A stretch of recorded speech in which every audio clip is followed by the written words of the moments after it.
years, hybrid cars were treated like a temporary compromise.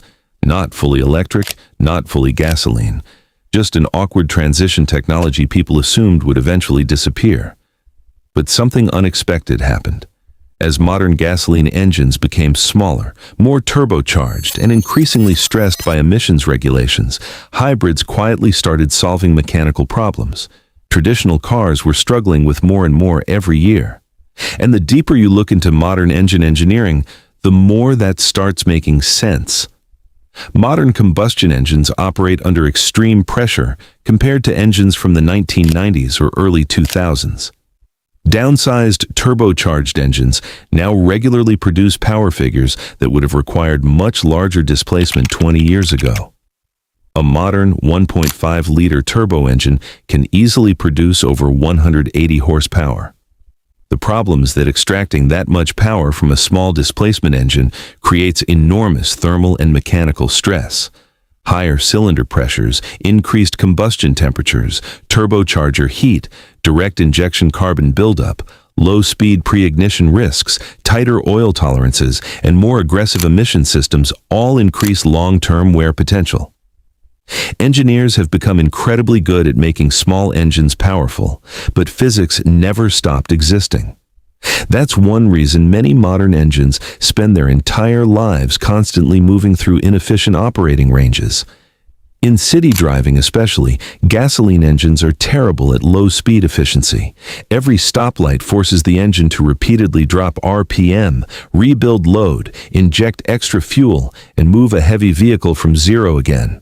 That cycle creates wasted energy, increased brake wear, unnecessary idling, and higher fuel consumption.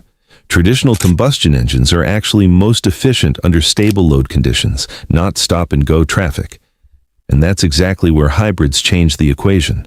A hybrid system allows the electric motor to handle the least efficient part of driving, low-speed acceleration. Electric motors produce maximum torque instantly from 0 RPM. That means the gasoline engine no longer has to constantly struggle through inefficient low-speed operation every few seconds in urban traffic.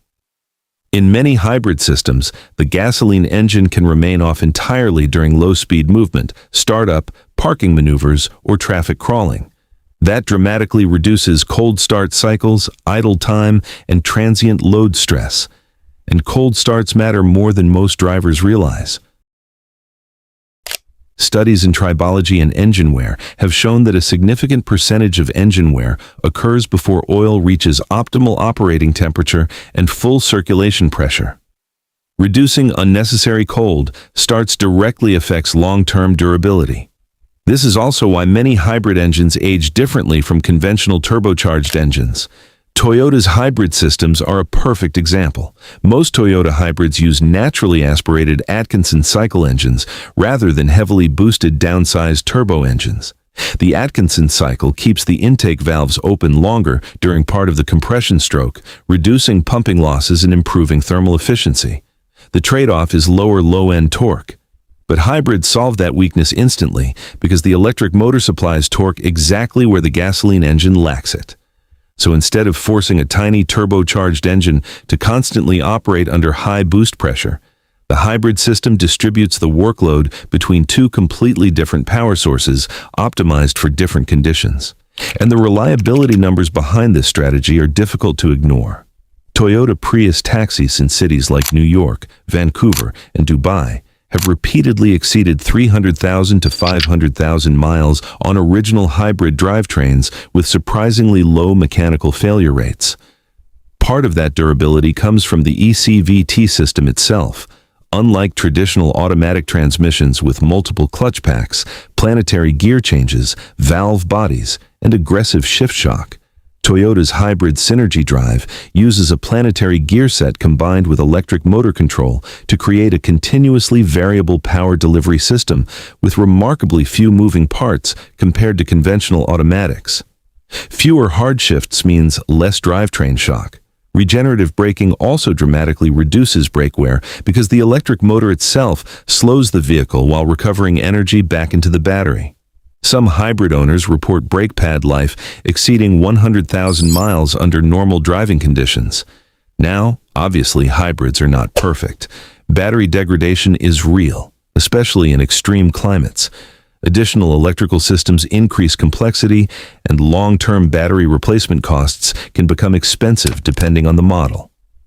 Hybrids also carry extra weight due to battery packs and electric motors, which can reduce efficiency advantages during sustained highway driving where regenerative braking matters less. And not all hybrid systems are engineered equally. Some manufacturers rushed poorly integrated systems into production during the early hybrid boom and created reliability problems of their own.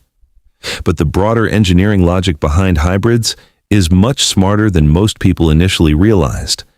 Instead of forcing one engine to perform efficiently in every situation, hybrids divide the workload strategically. The electric motor dominates where combustion engines are weakest, while the gasoline engine handles sustained cruising where internal combustion still performs extremely well. In many ways, hybrids succeeded not because they replaced gasoline engines, but because they reduced the situations where gasoline engines perform badly. And as emission standards continue tightening while consumers still demand reliability and fuel efficiency, that balance is becoming harder for traditional powertrains to ignore. And maybe that's why hybrids survived while so many people predicted they would disappear. For nearly 2 decades, the conversation around cars became extremely polarized: gasoline versus electric, old technology versus new technology. But hybrids quietly occupied a middle ground that turned out to be far more practical than many expected.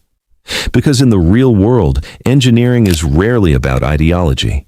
It's about compromises, efficiency, durability, and solving problems under real operating conditions. What's interesting is that many of the advantages hybrids offer are almost invisible to drivers: lower thermal stress, reduced idle time, smoother load distribution, less brake wear, more efficient urban operation. These are not flashy marketing features, but mechanically they matter enormously over hundreds of thousands of miles. And the industry itself seems to recognize that now. Even manufacturers that once pushed aggressively toward full electrification are slowing down and reinvesting heavily into hybrid platforms because consumer demand and infrastructure realities turned out to be more complicated than expected.